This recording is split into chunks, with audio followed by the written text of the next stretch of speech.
We actually haven't bought any AI technologies. We've built them all in-house. The reason we were able to do it was that the first thing we had to do was standardize the data we consume from our partners. So we get all of their feeds. None of the feeds are the same. They're all created differently. Welcome to another episode of the e-commerce toolbox expert's perspective. Joining us today, we have Daniel Bennett, who's the CMO and head of e-com for furniture.com. I'm really excited to have you on the show. Welcome, Daniel. Thanks for having me. Pleasure to be here. Awesome. Well, I'm very curious because furniture.com is obviously a very specific domain. So at least we know exactly the space you're in. And more importantly, it launched in 2022. So maybe talk to us a bit about the launching story. I know you've been there since around the same time. Maybe talk to us a bit about that. Yeah, so we, three of us started the business or stood the business up around 3.5 years ago. The domain furniture.com, you probably won't be surprised to hear, has been around since, the Jurassic days as it relates to the .com world. It's had a variety of lives, been owned by a variety of different groups. Our investor purchased the domain a couple of years before we came in to build the business, knowing that there was obviously some domain authority and some inherent value there. And then we spent about a year developing the back end and the stack. And then we launched the site April of 23. And we're about, funnily enough, the timing of this podcast is a good one. We're about to, I would say, introduce our 2.0 experience on furniture.com.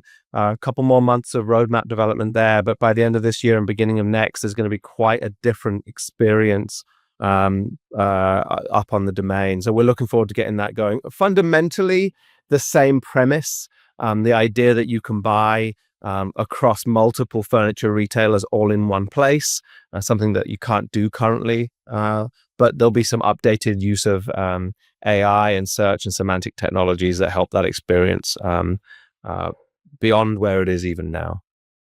Very cool. And is there any brick and mortar component to this at all, or is there pure play online? We are an online only platform now. Interestingly enough, within the furniture industry or within the furniture space, there are some statistics that underpin our business.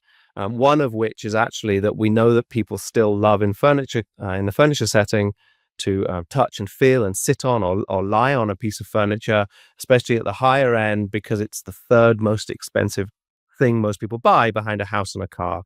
So the connection to retail is still important for us, and we ensure that all of our retail partners, and we have somewhere over 70 now, have an opportunity to take that traffic and drive them to a local store if they want to. So we're certainly in service of retail where it's necessary, but the site is an entirely online experience. Very cool. And we're going to dive deeper into that, but I'm curious, how did you get involved in the business? What's your career journey? Like, how did you end up kind of in the position you're in today?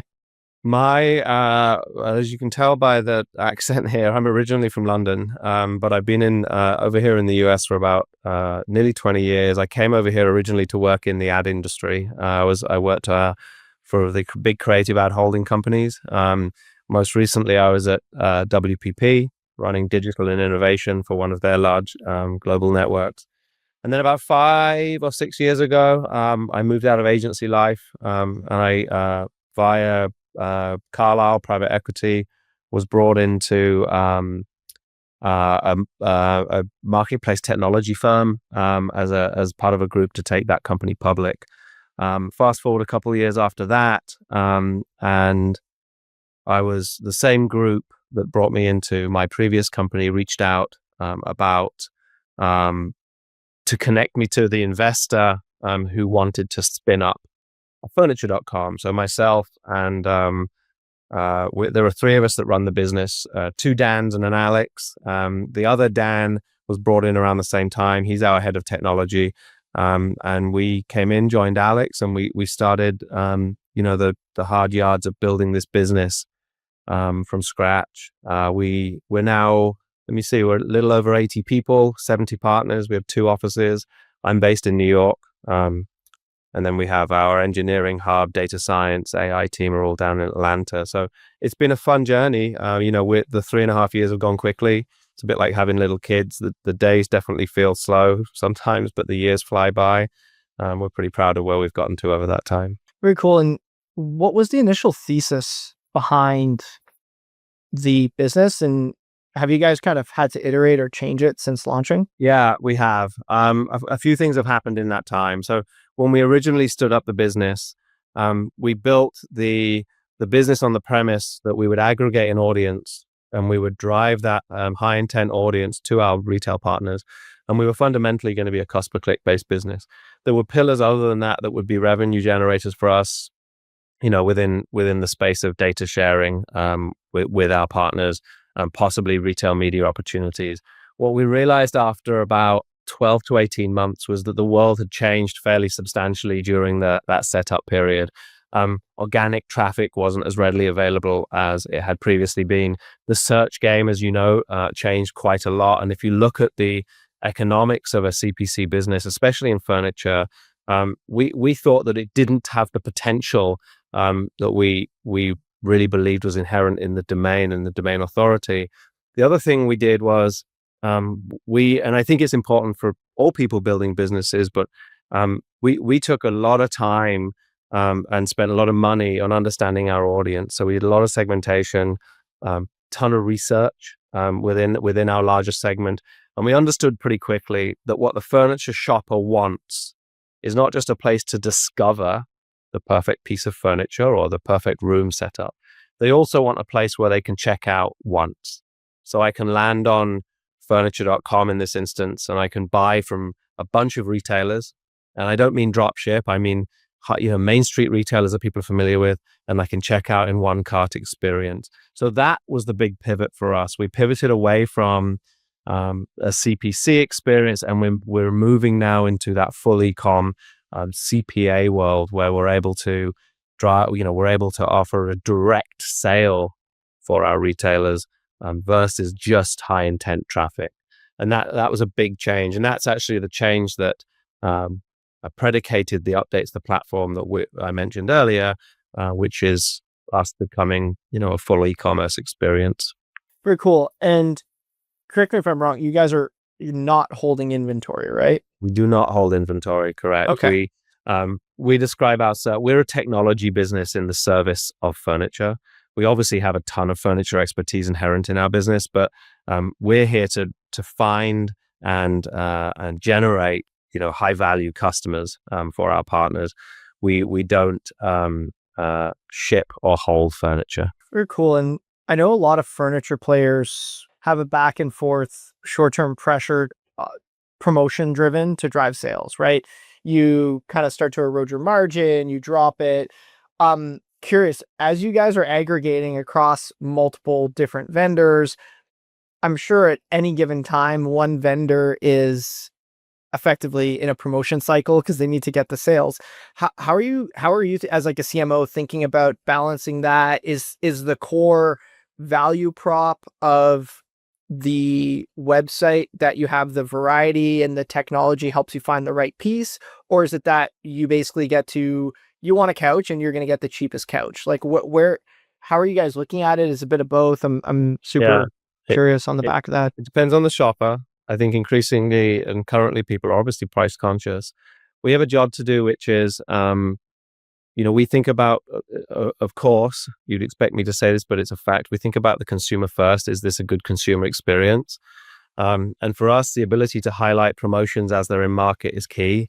And certainly furniture is very cyclical as it relates to promotional periods, right? You have President's Day, Memorial Day, Labor Day, Black Friday, Cyber Monday. There's a variety of them. In fact, there's probably one per month in most cases. So we will certainly reflect that on our site. And there's a few ways we do that. We pull in up to the minute pricing from all of our partners. So if you're searching for a blue modern sofa, we're going to be able to show you first and foremost the one that fits your palette most appropriately through our semantic search technology. So you can simply prompt our site based on very specific search criteria.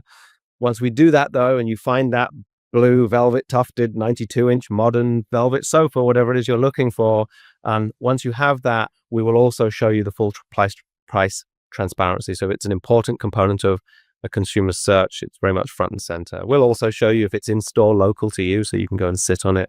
We'll show you how quickly it can deliver. Sometimes people are keen on something that will come quicker than slower and a little bit more expensive. So what we do is ensure that the experience is fully personalized. And if price is a key component of that personalization, we bring that to the fore. If, call it 90% of people want to see the furniture before they buy it, how are you thinking about, okay, well, let's say they find something through your website, you paid to acquire that customer, you gave them a good experience, now they're going to go into a store and sit on it.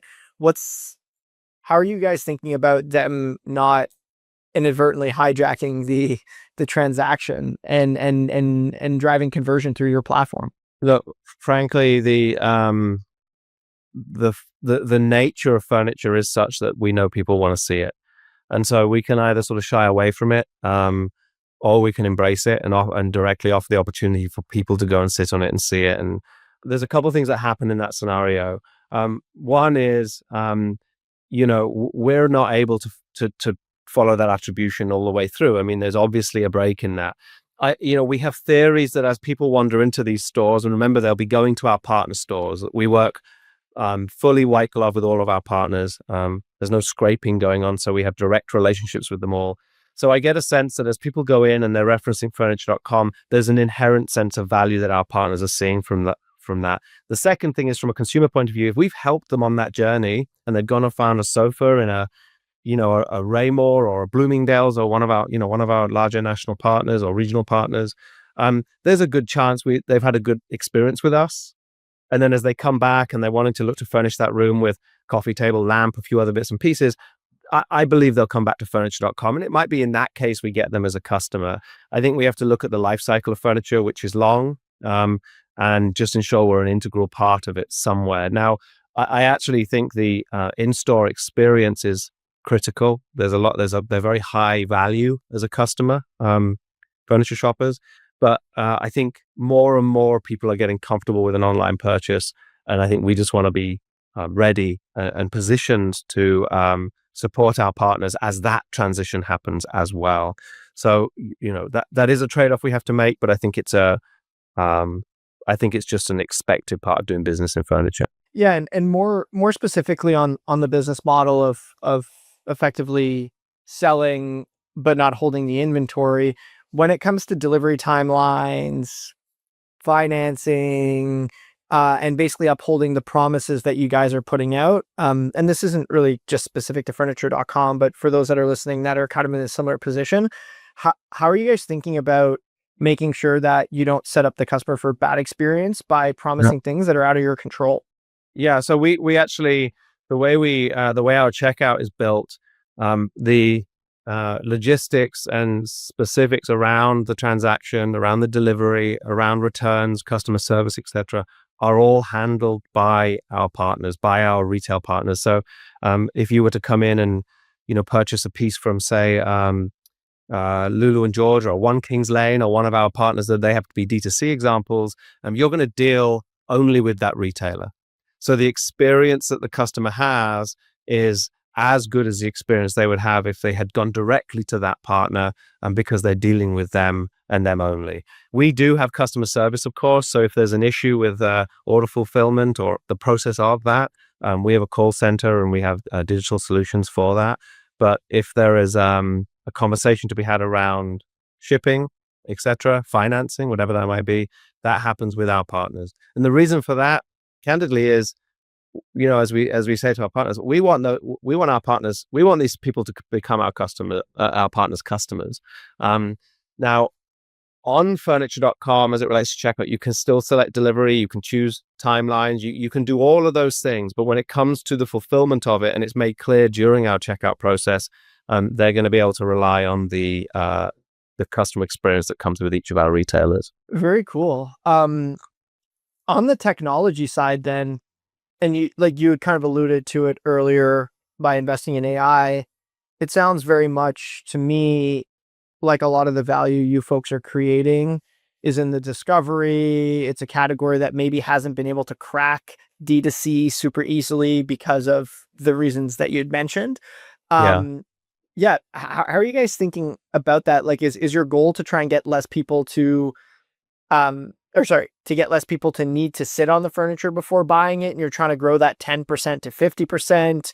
Like, yeah, Yeah. curious a bit to learn a bit about that and how technology can potentially accelerate that if that's the goal. Let me give you a little um, primer on furniture, and you're probably familiar with this, but for you or your listeners, it might be helpful to have some context here. So one of the things that the online furniture retailers struggle with is trust. When we first started the business, we worked with um, uh, one of the big consultancies to do a pretty exhaustive study on where the main pain points were of furniture. Um, and trust is it's a big issue.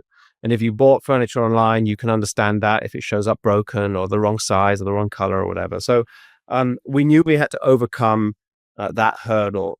Fundamentally, we knew we had to instill confidence at every step in the process as it related to purchasing a piece of furniture, whether it's a lamp or a $6,000 sofa. I need to feel confident enough to click. The first thing we had to do, and you referenced AI, we actually haven't bought any AI technologies. We built them all in-house, which for those of you that can't see, I'm bald, but I had a full, beautiful head of hair before we started that process because it's an absolute bear.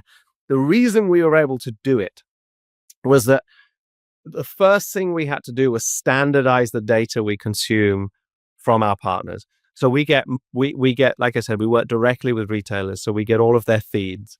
None of the feeds are the same. They're all created differently. They're in different platforms. They're tagged differently. Photography is all different. The naming conventions for style categories is different, if you can believe that. But what might be modern at one company is not modern at another. The first 12 months of our effort at Furniture.com was to standardize the data we have. In other words, we built AI technologies that would consume these feeds, and we would justify each category. We'd ensure that the colors and all of the attributes were correctly tagged across everything we have. And we have in excess of 2 million SKUs on Furniture.com. The reason that's important is it enabled us then to build the search technology and the viewing tools that we have now, such that they're uniform across our site. So much so that when you come onto Furniture.com, and it will be even more the case at the end of the year and in Q1, and you simply search semantically, you ask it in a human way what you're looking for, you're going to see products that are extremely close to what you're looking for. We felt like that was the first step in building trust with the customer. The second thing is, we're developing technologies that allow you to see it in your room, right? Now, we know that already exists in many ways, but one of the things people often want to see is how big is it in real life? How can we factor that in? So we're looking at all of these technologies that help to build that trust wall, help to instill confidence. The other thing is we go through the process right now. We have a team in-house that connects with every purchase that happens for the time being to ask about their experience. Now, sometimes that's a digital feedback loop, but more often than not, it's a call if they're available and open to it. So we're capturing a ton of real-time data from our shoppers. So again, if there are pain points they're seeing that we're not feeling in our QA and our testing, we're optimizing based on that as well. So I don't know that we fully cracked it yet, but it's the one thing we know we need to get right. So to your point, that people feel comfortable clicking buy now on, that sectional that's a lot of money. Even if it's a $600 or $700 sofa for folks, that's a lot of dough. Let's make sure that they feel confident and and ultimately when they get it, they feel happy that they spent time with us. Makes a lot of sense. And you'd mentioned obviously trust. And then when you make the decision that you want this, it comes to, can you actually afford it? And I think it'll be my generation that becomes the famous generation that financed their Starbucks order. So I can't imagine what they're doing with their furniture. I know when I look at my parents or my grandparents, they would never have thought of, grandparents never would have financed furniture. And then I think most people my parents' age probably put it on a credit card, then paid it off in a couple cycles. I think the next generation's doing what they're doing with the flexible payments. So I'm curious to learn a bit about the flexible payment side of the business. How does that work? You'd mentioned that you align the payments to the different brands. What if I have a cart with 3 different companies and I want to finance the whole thing? Do I need to do kind of 3 different transactions? I'm curious Yeah. technologically even how you guys made that work. So the transaction would be one transaction in that example. We work with an agentic partner for the checkout process. So in theory, you could check out 100 pieces and it would be one cart. The financing component is an important one. Finance is important in furniture for retailers and for shoppers. So we offer the ability to pull through finance offers from partners. So if you're going to check out on a sofa, and we'll pull through that financing information from that retail partner if they want that to be something that's given an example either in the cart or within even a PDP experience. There is probably opportunity for us down the road to offer financing solutions ourselves so that you could look at the whole cart in that way. I don't think we have a ton of ambition to do that right now because we don't want to disintermediate the customer experience with the retailer if they have a particular, retailer of choice. I think it's the ability to see financing terms is important for a shopper. I don't know that it's critical yet for us as it relates to making the shopper experience better for us to offer it. And again, like I said, I think if we're in the service of the furniture shopper, we just want to make sure we're delivering technologies and solutions that make that experience better. Shopping for furniture is a pain in the butt right now. Just to be honest with you, it's a experience that most people have a tough time with. There are a ton of workarounds that people put in place, using Google Sheets and Pinterest and ways to bring it all together so they can see their furniture choices in one place. And our ambition is that people can do away with all of those things, that on furniture.com we'll offer all of those solutions bundled into one shopping experience, one ability to create favorites lists to share with friends and family, to see 3D models, and then ultimately to bundle that into one cart and check out from there. I recently had on someone who was in the mattress space, and they talked about it being like it's a considered purchase. People want to lay on it. And then also it's like, you don't buy a mattress every week. I suspect furniture is similar, but probably not to the same extreme because you could have multiple pieces of furniture in a house. How are you thinking about like customer acquisition, like breaking even on the first transaction? Is this like an LTV play? Yeah. It's more the latter. We look at a lifetime cycle of say 13 months for a furniture shopper. Like you said, it varies. I might not be changing my sofa. Maybe I change my sofa once every 8 years, but in the interim, I'm buying tables and lamps and mattresses and bed frames and dining tables and dining chairs. So there's a sort of 28-day cycle for many furniture pieces that we're pretty aware of and pretty active in. As it relates to our customer acquisition costs, we don't look to break even on that first purchase necessarily. We do have some average order volume goals internally that we attempt to adhere to. As it relates to lifetime value, though, I think that's where our long-term strategy lies. How do we ensure that we find the right shopper, right, for the right price? How do we ensure that we have a site experience that enables them and promotes the need to come back and spend time with us? How do we build in network effects such that they can share pieces with friends and family, which further exposes our business to them?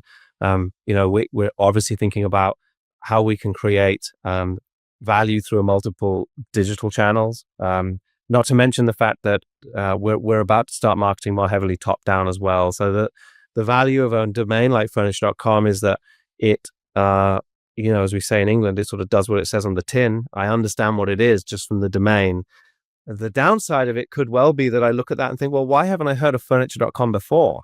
Right? .coms, that should have been around. And the fact of the matter is because it's never done what it should have done before, what it should have done before, correct? And so now we have a job to do, which is to go out nationally and remind people or to tell people what furniture.com actually is, what the new version of furniture.com is. That comes down to in some regards, old-fashioned brand work. How do I show up in the right channels? How do we spend the right amount of money so that when you're looking for your next mattress or sofa, the first place you go to is furniture.com? How do I get to a place where I'm disintermediating some of the big platforms that currently take some of the percentage of my media spend? Because when you're looking for that next thing, you come to furniture.com. There are other examples of that in other industries that work very successfully. If I'm looking for a flight, personally, I go to Kayak. If I'm looking for accommodation, I might start at Airbnb. If I'm looking, if I'm searching for music, I'm on Spotify. Those are utilities within those industries. They are fundamental to how those industries, work. They're almost a center of gravity, and we want furniture.com to be as robust in furniture as those parallels are. It's a big job to do. We spent 3 years getting it in a place where we think we're ready to do it now. And honestly, mate, on top of that, it's just about spending money. Let's get it in front of people. I love it. And as we look to wrap up, Dan, wanted to really give you my appreciation for your time, and it's a phenomenal episode. Yeah, thank you. Thanks for having me. Thanks for letting me talk at you for 20 minutes. I appreciate it, mate. No, it's perfect. The e-commerce toolbox Expert Perspectives is brought to you by Noibu. To find out more about Noibu and how we can help you debug your e-commerce site and rocket your revenue, visit www.noibu.com. That's Noibu.com. And then make sure to search for the e-commerce toolbox Expert Perspectives on Apple Podcasts, Spotify, or anywhere else podcasts are found, and click subscribe so you don't miss out on any future episodes. On behalf of the team here at Noibu, thanks for listening.